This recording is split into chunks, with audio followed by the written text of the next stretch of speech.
तो नया साल आ गया है और सिर्फ कैलेंडर ही नहीं बदला है, कुछ बड़े जरूरी नियम भी बदल गए हैं। 2026 की शुरुआत से ही सरकार ने कई ऐसे बदलाव लागू किए हैं जिनका सीधा असर हमारी रोजमर्रा की जिंदगी पर पड़ने वाला है। तो चलिए जरा गहराई से समझते हैं कि ये नए नियम आखिर हैं क्या। और देखिए, ये बदलाव सिर्फ कागजों पर नहीं है।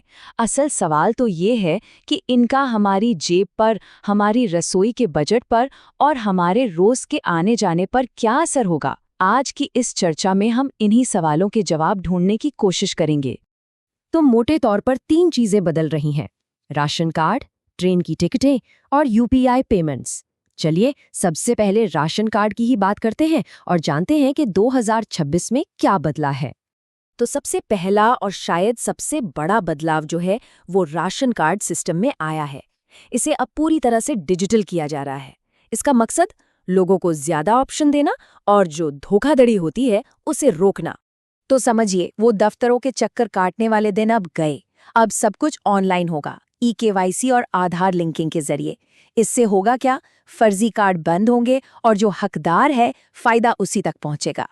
और इस पूरे बदलाव के पीछे ना सरकार की सोच काफी बड़ी है।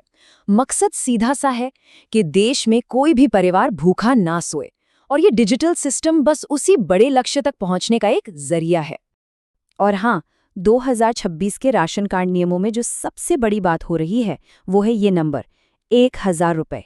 जी हाँ, ये 1 महीने की नकद मदद है जो एक बहुत बड़ी राहत बनकर सामने आई है। चलिए समझते हैं कि ये काम कैसे करेगा। तो अब देखिए, लोगों के पास एक सीधा साधा ऑप्शन होगा।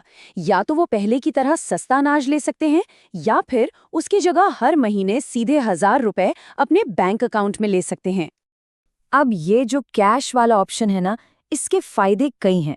पहली बात, पैसा सीधा बैंक खाते में आएगा, तो उस पैसे से लोग अपनी जरूरत की चीजें जैसे दूध, तेल या दवाइयाँ खरीद सकेंगे। ये गांव और शहर दोनों जगह मिडिल क्लास परिवारों के बजट को संभालने में एक बड़ा सपोर्ट बन सकता है। और हाँ, इससे अनाज की बर्बादी भी रुकेगी और पूरे सिस्टम में पारदर्शिता आएगी। तो कुल मिलाकर इस पॉलिसी का आइडिया ही एम्पावरमेंट है।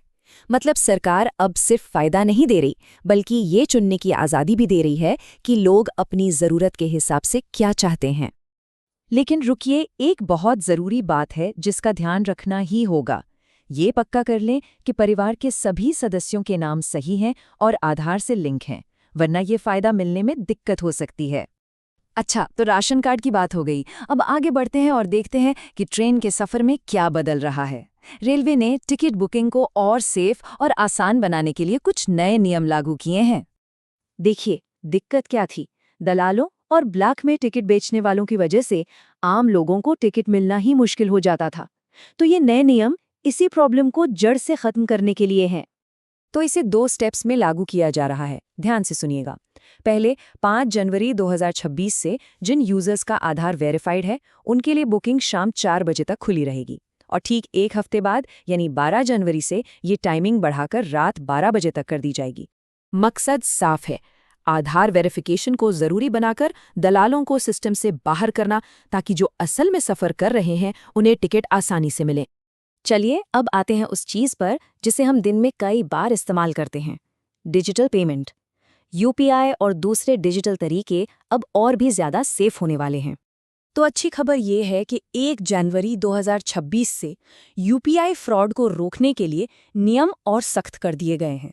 इसका सीधा सा मतलब है कि अब हमारा डिजिटल पैसा पहले से कहीं ज्यादा सुरक्षित है। अब सवाल उठता है कि ये होगा कैसे? तो देखिए, अब व्हाट्सएप और टेलीग्राम जैसे पेमेंट ऐप्स के लिए एक मजबूत सिम वेरिफिकेशन जरूरी कर दिया गया है। ये समझिए कि एक तरह का डिजिटल ताला है जो गलत ट्रांजैक्शन को रोकेगा और पक्का करेगा कि पेमेंट सही इंसान ही कर रहा है। तो कुल मिलाकर 2026 अपने साथ राहत और नियम दोनों लाया है। अब सबसे बड़ा सवाल ये है कि इन बदलावों के लिए हम खुद को तैयार कैसे करें। चलिए इस पर एक नज़र डालते हैं। तो 3 काम है जो कर लेने चाहिए। पहला, अपने राशन कार्ड की सारी जानकारी ऑनलाइन अपडेट कर लीजिए। दूसरा, आधार लिंकिंग का काम हर सर्विस के लिए पूरा करवा लीजिए। और तीसरा, इन नए नियमों को ठीक से समझ लीजिए ताकि बाद में कोई दिक्कत ना हो। तो आखिर में एक बड़ा सवाल बचता है, क्या ये सारे डिजिटल बदलाव हमारी जिंदगी को सच में आसान बना रहे हैं, या फिर ये अपने साथ कुछ नई मुश्किलें भी ला रहे हैं? इस पे सोचना तो बनता है। इसी सवाल के साथ आज के लिए बस इतना ही। धन्यवाद।